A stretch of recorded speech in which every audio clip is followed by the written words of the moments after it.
Hello बच्चों, welcome back to my YouTube channel. तो आज हम करने वाले हैं केमिस्ट्री चैप्टर 1 सोल्यूशन का depth exercise question number 1.5। Last video में हमने कवर किया था क्वेश्चन नंबर 1.4। आई होप उसका वीडियो आपने अगर देखा होगा, अगर नहीं देखा है तो जाके देख लीजिए। तो चलिए आज हम देखते हैं question number 1.5। A solution of glucose in water is labeled as 10% W by W. What would be the molality and mole fraction of each component in the solution? If the density of solution is 1.2 gram per ml, then what shall be the molarity of the solution? हमें question में molality, mole fraction और molarity तीनों ही find out करना है और given है हमें 10% W by W solution. तो 10% W by W का मतलब क्या हो जाता है हमारे पास? 10% W by W equals to 10 gram solute in 100 gram solution. ठीक है, सॉल्वेंट का हमारे पास मास कितना हो जाएगा? सॉल्वेंट WA इक्वल्स टू 100 हमारे पास सोल्यूशन का मास है और सॉल्यूट का है 10 ग्राम, तो इक्वल्स टू हो जाएगा 90 ग्राम। अब मोलालिटी फाइंड आउट करने के लिए हमें चाहिए number of moles of solute divided by mass of solvent in kg। ठीक है, तो सबसे पहले हम number of moles of solute find out करेंगे। उसके लिए हमें मोलर मास चाहिए। गिवन मास तो हमारे पास है 10 ग्राम, मोलर मास नहीं है, तो मोलर मास ऑफ सॉल्यूट क्या है हमारे पास? ग्लूकोज। उसका फॉर्मूला होता है C6H12O6। इसका आप कैलकुलेट करेंगे 12 कार्बन का 12 होता है और यहाँ पे 6 है तो 6 से मल्टीप्लाई कर दो और यहाँ पे 12 H2H है तो हाइड्रोजन है 12, तो 12 प्लस करो। प्लस में ऑक्सीजन का होता है एटॉमिक मास 16 और यहाँ पे ऑक्सीजन हमारे पास 6 है और जब आप इसको सॉल्व करेंगे तो आपके पास आ जाएगा ये 180। ठीक है, अब moles of solute find out कर लेते हैं। Given mass by molar mass of solute. ठीक है, गिवन मास है हमारे पास 10 और मोलर मास है 180। ठीक है, ये कैंसिल आउट करके इसको डिवाइड करेंगे तो आपका आ जाएगा मोल्स 0.055 के बराबर। ठीक है, तो आप इसका मोलालिटी कैलकुलेट कर लेंगे। Molality equals to number of moles of solute divided by mass of solvent in kg। Okay बच्चों, तो number of moles of solute कितना आया हमारे पास? 0.055 divided by mass of solvent कितना था? 90, वो ग्राम में है, ये रिमेंबर कीजिएगा आप लोग, जो ग्राम में है। और हमें मोलालिटी निकालते वक्त मास ऑफ सॉल्वेंट kg में लेना है। ठीक है, तो जस्ट सिंपली इसको 90 इंटू 10⁻³ कर देंगे। अब ये kg में हो चुका है। अब जब इसको सॉल्व करेंगे तो आपका आ जाएगा 0.00611 इंटू 10⁻, ये -3 ऊपर जाएगा तो 3 हो जाएगा, जो कि अब इसका पॉइंट 1 2 3 3 पॉइंट आगे लाएंगे तो 0.61 मोलर के बराबर आ जाएगा हमारा मोलालिटी। ठीक है, अब हमें ये हो गया हमारा क्वेश्चन का फर्स्ट पार्ट कंप्लीट। इसमें हमें फिर मोल फ्रैक्शन फाइंड आउट करना है एंड देन मोलारिटी सॉरी। तो चलिए अब हम मोल फ्रैक्शन इसका फाइंड आउट करते हैं। तो हमें सेकेंड पार्ट में कहा गया है मोल फ्रैक्शन ऑफ ईच कंपोनेंट, यानी सॉल्यूट और सॉल्वेंट दोनों का हमें मोल फ्रैक्शन फाइंड आउट करना है। तो उसके लिए हमें चाहिए होगा number of moles of solute और number of moles of solvent. तो हमने पीछे निकाला था number of moles of solute, वो किसके बराबर आया था? 0.055 के बराबर आया था। ठीक है, और अभी हम number of moles of solvent find out करेंगे। इसका गिवन मास था हमारे पास 90 और सॉल्वेंट हमारे पास है वाटर, तो वाटर का मोलर मास कितना होता है बच्चों?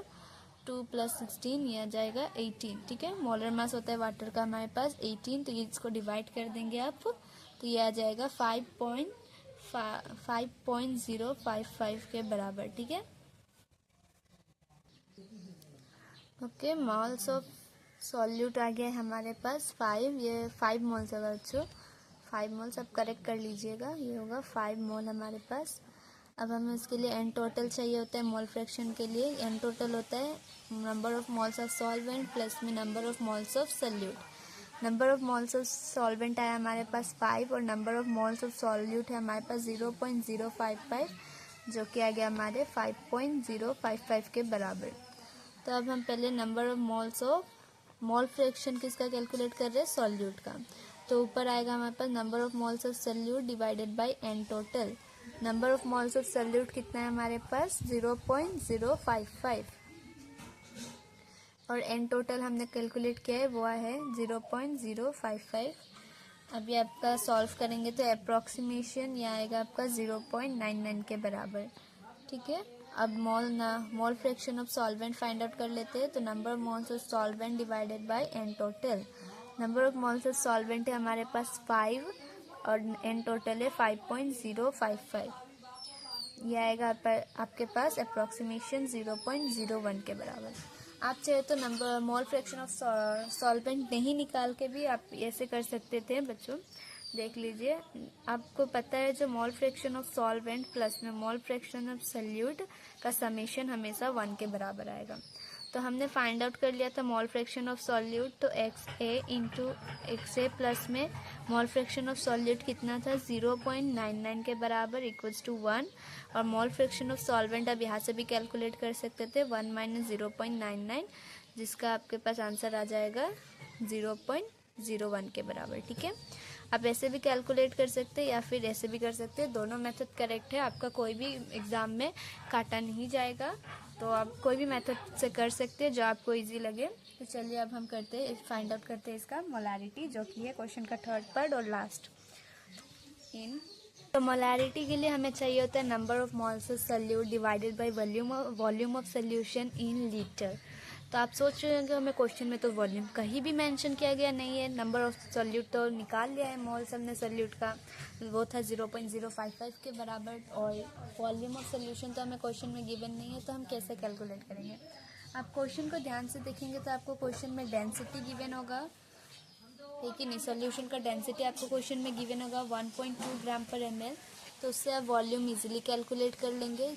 तो volume equals to density by mass होता है, तो सिंपली डेंसिटी का वैल्यू पुट कर दीजिए, volume equals to mass by density होता है।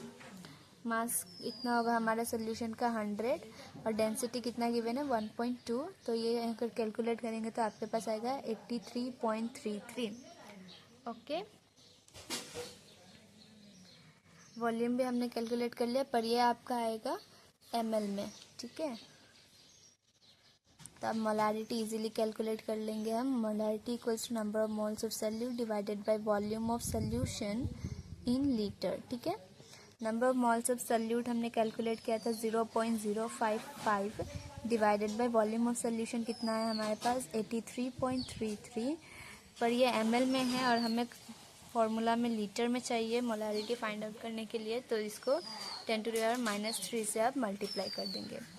जब इसको आप सॉल्व करेंगे तो 0.00660 इंटू 10⁻, ये -3 ऊपर जाएगा तो 3 हो जाएगा।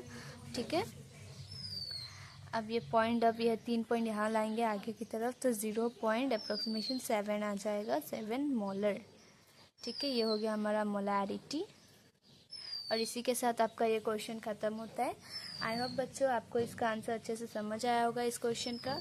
अगर अच्छे से समझ आया है तो वीडियो को लाइक और चैनल को सब्सक्राइब कर दीजिएगा, और नेक्स्ट वीडियो में हम कवर करने वाले हैं एक्सरसाइज का 1.6, तो बेल आइकन को प्रेस करना मत भूलिएगा। तो चलिए तब तक के लिए बाय।